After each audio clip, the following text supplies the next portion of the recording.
جاءها المخاض إلى جذع النخلة قالت يا ليتني مت قبل هذا وكنت نسيا منسيا فناداها من تحتها ألا تحزني فناداها من تحتها ألا تحزني قد جعل ربك تحتك سريا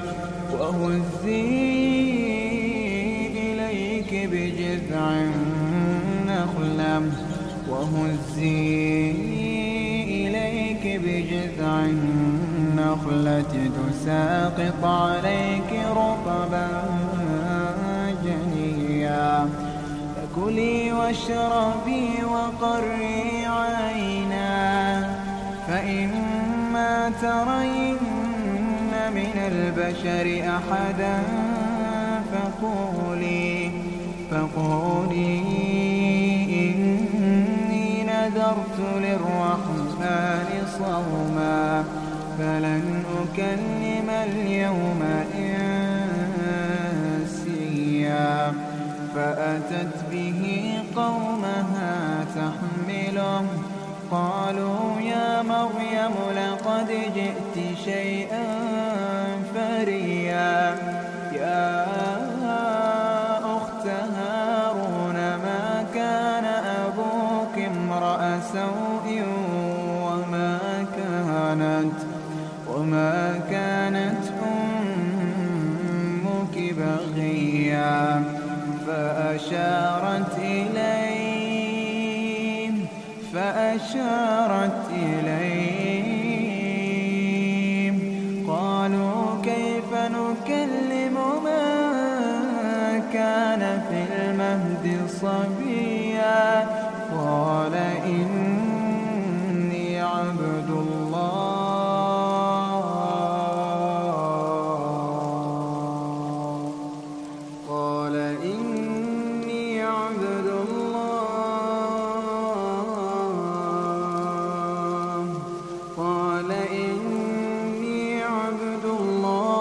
آتاني الكتاب وجعلني نبيا وجعلني مباركا أينما كنت وأوصاني بالصلاة والزكاة ما دمت حيا وبرا بوالدتي ولم يجعلني جبارا شقيا والسلام علي يوم ولدت ويوم أموت ويوم أبعث حيا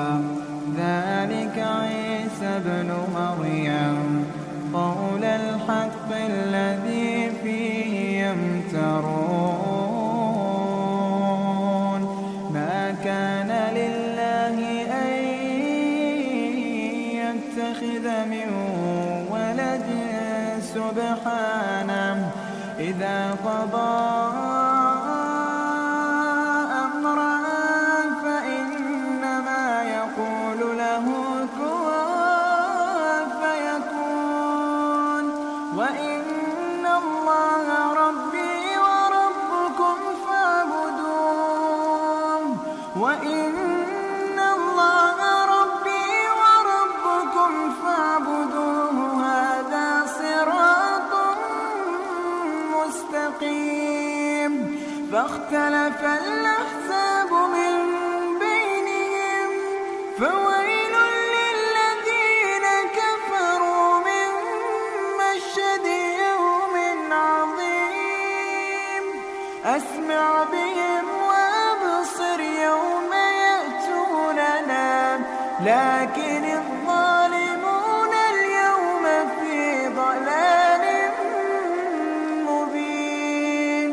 وأنذرهم يوم الحسرة إذ قضي الأمر وهم في غفلة وهم لا يؤمنون إنا نحن نرث الأرض ومن عليها وإلينا يرجعون واذكر في الكتاب إبراهيم إنه كان صديقا نبيا إذ قال لأبيه يا أبت لم تعبد ما لا يسمع ولا يبصر ولا يغني عنك شيئا يا أبت إني قد جاءني من العلم ما لم يأتك فاتبعني